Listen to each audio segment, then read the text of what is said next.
So Joe Biden stepped in, and again, he went on 60 Minutes, and everything he said has caused a controversy because he's not supposed to say the stuff he's saying. He said COVID was over, people are going crazy. He said the pandemic was over. He also said this. Do you want to see what he said about Taiwan? Everybody saw what he said. Chinese President Xi know about your commitment to Taiwan. We agree with what we signed on to a long time ago, and that there's a one China policy, that Taiwan makes their own judgments about their independence. We are not we're not encouraging their being independent. That's their decision. But would U.S. forces defend the island? Yes, if in fact there was an unprecedented attack. After our Now, does that sound contradictory? It does to me. Let's play it again. Chinese President Xi know about your commitment to Taiwan. We agree with what we signed on to a long time ago. What we signed on to a long time ago is the one China policy. That's since the 70s, meaning China and Taiwan are one, not two separate places. That's what one China policy means. Am I wrong about that? That's what it means. I didn't even know that was our official position for a long time, because I would hear people talk about, like, you got a Taiwan fight. Oh, why? Remember what's his name apologized, that wrestler, and everybody was mad at him? And so when that happened, I was like, oh, why is he apologizing? I had no idea that's the official U.S. position, that they're one thing. I don't think people know that. So let's listen to him again. Chinese President Xi know about your commitment to Taiwan. We agree with what we signed on to a long time ago, and that there's a one China policy, that Taiwan makes their own judgments about their independence. We are not we're not encouraging their being independent. We're not that Taiwan makes their own decisions about them. That's not what one China policy is. Well, we're not encouraging them. Again, I'm not a scholar on China policy, but I'm pretty sure he isn't either, because he's demented, and what he's saying sounds contradictory. Here we go. Their decision. But would U.S. forces defend the island? Yes, if in fact there was an unprecedented. So he's saying, yeah, we would go to war with China. It's that World War III. Well, if there was an unprecedented attack. Now, precedented attack, we're not going to go. No, if it's precedented. So that's our official policy. We agree there's one China, and we're not encouraging Taiwan to be free. That's up to them. Also, we'll defend them to the death with American troops. I know it sounds like Joe Biden's just being senile, but that's actually been the U.S. policy for some time. Don't ask, don't tell. Both sides. Here, but why? So why is it? So wait, there's more to that. Hang on. Chinese President Xi know about your commitment to Taiwan. We agree with what we signed on to a long time ago, and that there's a one China policy, that Taiwan makes their own judgments about their independence. We are not we're not encouraging their being independent. That's their decision. But would U.S. forces defend the island? Yes, if in fact there was an unprecedented attack. After our interview So I was watching this on Useful, whatever, the idiots, and they pointed out that in the middle of Biden answering that question, 60 Minutes cuts him off with a voiceover to explain what he's saying. I was just noticing that when you. Yes, he's literally telling you, I'm getting ready to start a World War III with a nuclear power, and you guys cut him off, and they start talking over him. Why? I'll back it up. Let me back it up. White House told us would U.S. forces defend the island? Yes, if in fact there was an unprecedented attack. After our interview, a White House official told us U.S. policy has not changed. So they immediately. So CBS News, 60 Minutes immediately cuts off Joe Biden's answer. We have to clarify. By the way, we talked to, during this interview, we already talked to his staff. He doesn't know what he's saying. Can you fucking believe they're doing this?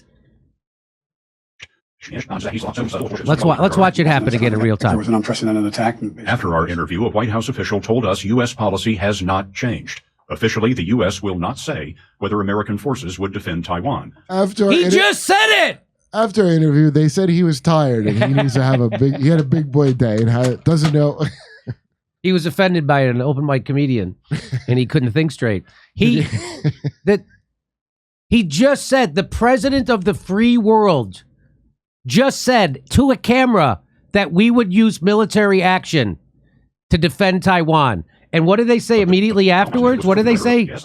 U.S. will not say whether American forces would defend Taiwan. So why is Joe Biden... So anytime he talks, no one should listen to him. Anytime Joe Biden talks, no one should listen to him. Because every time he talks, they have to correct everything he's saying. Well, so the idea is they're all fully planning to do this, but they're not. You're supposed to not say. Yes! And he said it. And he said it. Yeah. But the commander-in-chief had a view of his own. So unlike Ukraine, to be clear, sir, U.S. forces, U.S. men and women, would defend Taiwan in the event of a Chinese invasion. Yes. Chinese. Wait, why does Joe Biden and something called the White House have two different Yes. policies? So that was 60 Minutes showing that his staff is saying one thing, the official U.S. policy is one thing. Joe Biden's going rogue. That's the kind of stuff that you thought Trump would be doing. That's the kind of stuff that they used to try to make fun of Trump for doing. He doesn't know his asshole from a hole in the ground. He's saying one thing, his staff saying the other. That's exactly what's happening with Demented Joe. Well, when Trump does it, it's bad because... Right. And so why does this all matter? Because after Biden threatens war with China over Taiwan, the U.S. sent a warship through the Taiwan Strait. This is the stuff that we were afraid Trump was going to do. Do saber rattling with nuclear powers. With China. China. Every president has to be committed to waving their dick at China. So they send a warship over there, and they say, in a deliberate provocation against Beijing. On Tuesday, the Arleigh Burke-class guided missile destroyer USS Higgins and Royal Canadian Navy Halifax-class frigate HMCS Vancouver carried out a freedom of navigation operation. Oh, freedom. What? I'm free to navigate wherever I want. Less than 100 miles from the Chinese mainland. Can you imagine if China had a warship less than 100 miles off the coast of Washington or California? The irony of the Royal Canadian Navy Vancouver, the home of the human rights tribunal for Canadians, doing a freedom of navigation. In the aftermath of House Speaker Nancy Pelosi's visit to Taiwan last month, the U.S. has massively escalated its conflict with China over Taiwan. The latest escalation of tensions came over the weekend when the U.S. president said in an interview with the program 60 Minutes that he would send U.S. forces into combat against China in a war over Taiwan.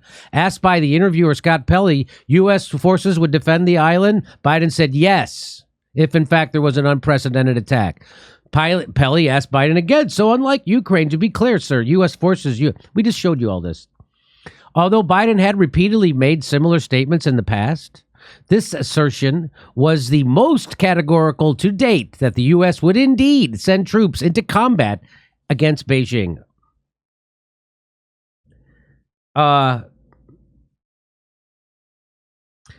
the White House sought to distance itself from Biden's remarks, the White House, I thought Joe Biden is the White House.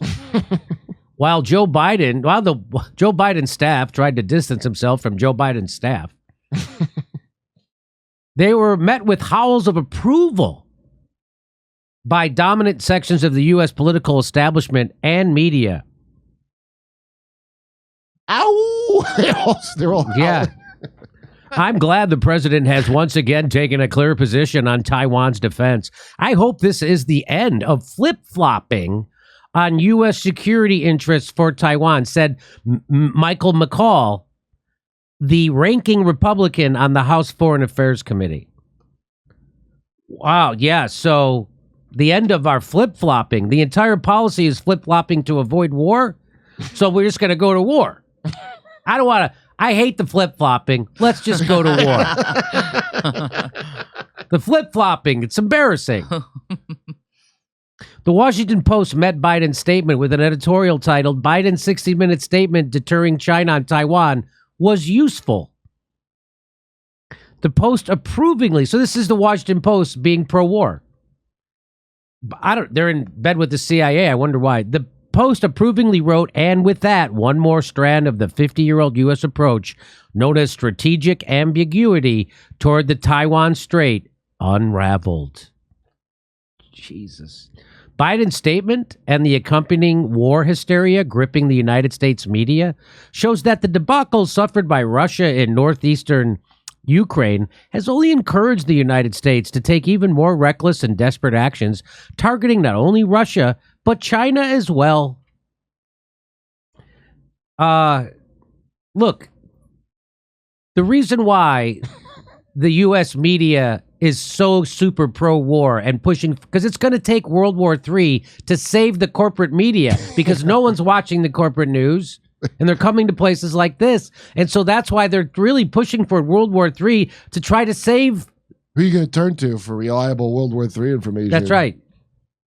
Critically, Washington Post uses Biden's remarks as a springboard to endorse the Taiwan Policy Act. That's a bill that pledges $6.5 billion in U.S. arms to Taiwan and would effectively render the one China policy a dead letter. The bill removes restrictions that the United States weapons must be used for defensive purposes and asserts that Taiwan shall be treated as though it were designated a major non-NATO ally.